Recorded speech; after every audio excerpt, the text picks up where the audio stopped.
আমি যদি এই এনসিপিকে সাপোর্ট করি বলেই এনসিপির কোনো কুকর্মকেও সাপোর্ট করি তাহলে বোধহয় সেটা ঠিক হবে না। তাহলে আপনারাই আমাকে বলবেন, এই মিয়া আপনি তাহলে দালাল। এই কথাটা সবাই সবাইকে বলে যখন মানুষ একটি দলকে বা একটি মানুষকে তার প্রশংসা করে যায়, সবসময় তার কোনো অন্যায়ের ব্যাপারেও কখনো প্রতিবাদ করে না। আমরা কিন্তু করি, এনসিপির যদি কোনো অন্যায় হয়ে থাকে বলি। দেখুন, অনেকেই বলেন এনসিপি হ্যান করেছে, ত্যান করেছে, জায়গা জমি দখল করে ফেলেছে, সরকার চালাচ্ছে, ডিসি অফিসে বসে থাকে। কিন্তু আজকে একটা ভিডিও দেখলাম, ফজলুর রহমান সাহেব, বিএনপির মাননীয় এক্স প্রধানমন্ত্রী খালেদা জিয়া ম্যাডামের, উনি বোধহয় ওনার সভাপতি মণ্ডলীর সদস্য বা কিছু একটা, বা ওনার অ্যাডভাইজার খুব সম্ভব, আমি জানি না। ওনাকে কিন্তু কেউ চিনত না, আমরা কেউই তাকে চিনতাম না। উনি অনেক বড় একজন নেতা, ওনার বাড়ি কিশোরগঞ্জ, আমার বাড়ি ময়মনসিংহ, আমি তাকে চিনতাম না। কিন্তু উনি বেসিক্যালি স্টুডেন্ট লিডার ছিলেন এবং অনেক আওয়ামী লীগের বড় বড় নেতারা তার কাছে রাজনীতি শিখেছেন, এটা আমি ওনার মুখেই শুনেছি।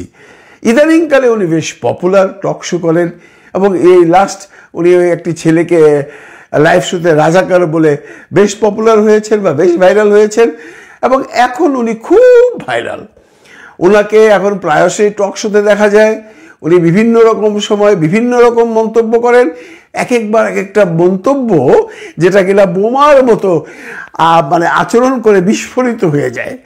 এটার জন্য কিন্তু বিএনপির একদিকে ক্ষতি হচ্ছে, কারণ আমরা দেখেছি বা আমরা বলছি বিএনপির উচ্চ মহল থেকে, মানে এদের যে প্রধান আছেন জনাব তারেক রহমান সাহেব, ওনার মুখ দিয়ে কিন্তু কোনো রকম এই ধরনের কথা এখনও আমরা শুনিনি যেটা রাষ্ট্রের বিরুদ্ধে যায়, কোনো নেতার বিরুদ্ধে যায় বা কোনো দলের বিরুদ্ধে যায়।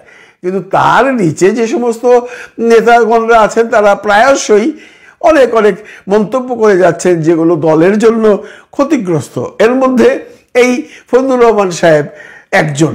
ওনার একটা টক শো দেখলাম আজকে, উনি বলছেন যে আজকাল তো ডিসি অফিস, অমুক অফিস, কালেক্টর অফিসে যাওয়া যায় না, ওদের জ্বালায়।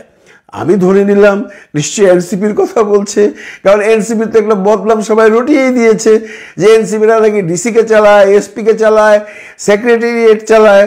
তো খুব মনোযোগ দিয়ে শুনছিলাম, ভাবছিলাম এটা শুনে যাদের কথা বলবে তাদের বিপক্ষে গিয়ে আমিও কিছু কথা বলবো, তারা এমনটি কেন করছে। কিন্তু পরবর্তীতে শুনলাম উনি এনসিপির কথা বলেনি, উনি জামাতের কথা বলেছেন। জামাতের মানুষজন ডিসি অফিসে গিয়ে বসে থাকেন, জামাতের মানুষজন এসপি সাহেবের অফিসে গিয়ে বসে থাকেন। মানে এখন আর এনসিপির কথা বলছেন না, ওনারা এখন জামাতের কথা বলছেন, বিশেষ করে উনি।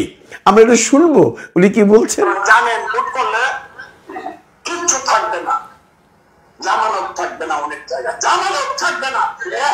ভোট করলে 3টা সিট পাইবেন না, কিন্তু 300 সিটের পাওয়ার দেখাতেছে। সমস্ত প্রশাসন দখল করে বসে, একটা লোক নাই, 2% লোক নাই, পায়ের উপরে পাও তুলে গিয়া কয় আমি কইলাম অমুক ইসলাম, আমার কথা মানতে হবে।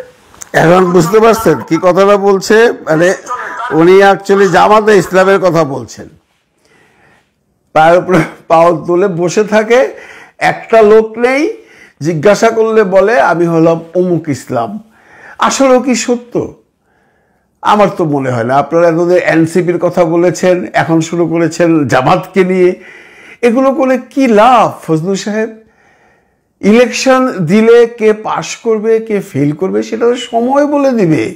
আপনার মতো কিছু নেতা এই যে ভার্চুয়াল মিডিয়াতে এসে এইভাবে বিভিন্ন দল সম্পর্কে বিভিন্ন কথা বলছেন, এতে করে কি আপনার বা আপনার দলের সমর্থন বাড়ছে বা এর প্রতি মানুষের শ্রদ্ধা বাড়ছে? না, মানুষকে ভাবতে দিন কে কাকে ভোট দেবেন। জামাত 3টি সিট পাবে না এনসিপি 5টি সিট পাবে, সেটা তো সময় বলে দেবে। আপনারা এগুলো বলে বলে বলে বলে বিএনপিকে আরও ছোট করছেন। আমি বিএনপি উচ্চ মহলে অনুরোধ করে বলবো এদেরকে থামান, এদেরকে থামান, নইলে আপনাদের যে সম্মান আছে, আপনাদের যে সুখ্যাতি আছে পুরো দেশ জুড়ে, সেটা ধীরে ধীরে শেষ হয়ে যাবে। ভালো থাকবেন সবাই। ভালো রাখবেন সবাইকে। খোদা হাফিজ।